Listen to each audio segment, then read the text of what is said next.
Recommending Ridge Racer 5 comes with a few more caveats than with 4. Track variety isn't quite there, and it lacks the charming Grand Prix stories.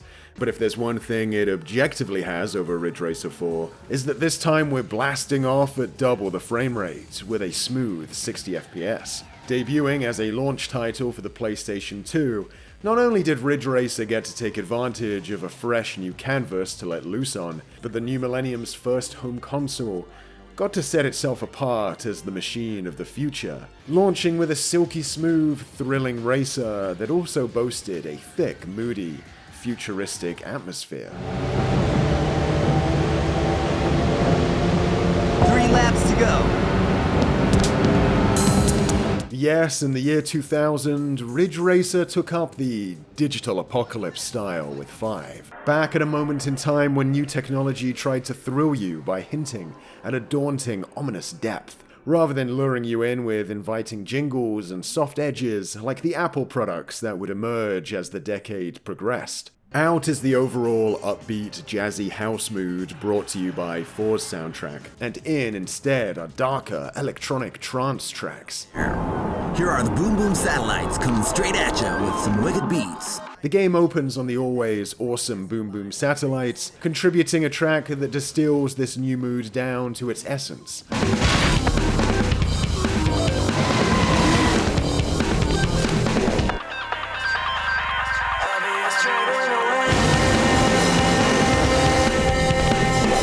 A new beginning, the game proclaims, as we kick off a whole new era of Ridge Racer, a whole new console, and a whole new millennium with a sultry slickness. The lack of story campaigns is made up for at least by this switch in tone and style, breathing new life into the series once again.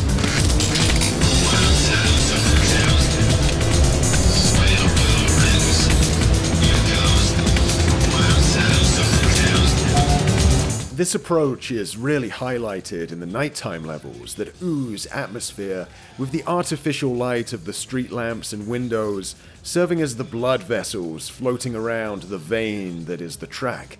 You, the car, the pulse of this new artificial future life form coming to life, screaming to life even as your tires screech around corners.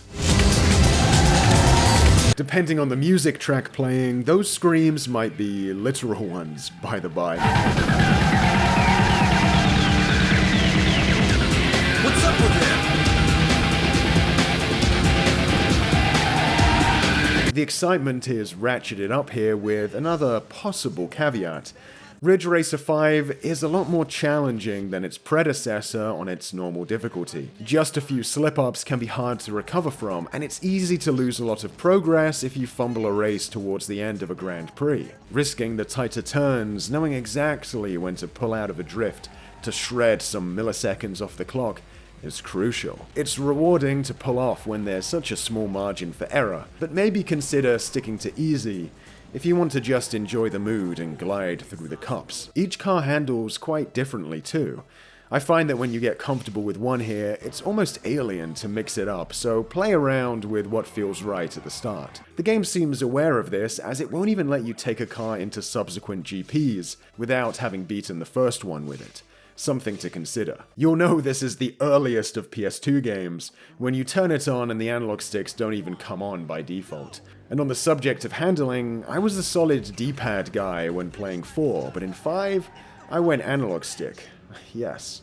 I feel like I get slightly better handling out of my car that way here. If the Grand Prix are still causing you some trouble though, you can switch over to messing around on individual tracks to try and beat some time trials. Best some high scores, and you can unlock duel mode, 1v1 races that reward you with absolutely broken cars that, while not allowed in the Grand Prix, are a fun novelty to load up a track and obliterate it with. A cool feature is the option to set the time of day while on free play, getting to pick the mood you want with up to 3 possible options when goofing off. The downside is that they're the only 3 possible times of day in the game. The variety was higher in 4.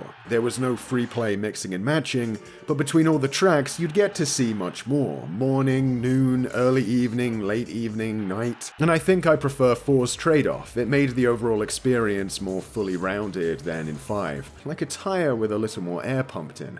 For any racing game, it's going to be hard to match up to Ridge Racer 4, and a few nitpicks here shouldn't put you off trying out one of the cheaper PS2 games in RR5, though PAL gamers will again have to watch out for a version with some of the usual downgrades for the time, like reduced speed and a weird resolution. In many ways, the game feels like a back-to-basics restart to get to grips with the new console that could have been built on in future releases for the platform. But unfortunately, this was the only main Ridge Racer game to be released on the PS2, and in a way, the last truly pure Ridge Racer. Future games from here, while many great in their own right, presented as a little too insecure to stick to the simple but slick play of the series to that point, adding in a rechargeable nitro gauge for on-demand turbo boosts. Here in 5 though, there's still no get-out-of-jail-free cards like that. The only way to improve your pace is to eke it out incrementally with adroitly handled steering. Victory feels like it was won through pushing your car's basic functions to their limit. As a driving savant that doesn't need a magic turbo button to make any four-wheeled tin can cross the finish line first, with grace and style. As the player, being forced to perform in such a way, with only those core moves, brings out that feeling of class the series would drift away from a little, as it tipped harder towards the arcadey end of a scale it had once kept perfectly balanced, tuned even, in between arcadiness and tasteful class. This is one for your old CRT TV as well. I'm not one to balk at jagged edges, but the ones here were meant to be seen with an analog display, helping the aliasless asphalt go down that bit smoother. I feel like a broken record, suggesting you play on CRT in almost every retro game video I do, but how appropriate, when the CRT is naught but the record player of the gamer. Either way, Ridge Racer 5 is yet another essential racer for any fan of the genre. Save RR4 for the chill evenings, but stick 5 on when you're really prepared to wear out the road, wear out your thumb, and wear out the tape that is this franchise. That trance music repeating, like the final reel of true classic Ridge Racer is being ground away for good.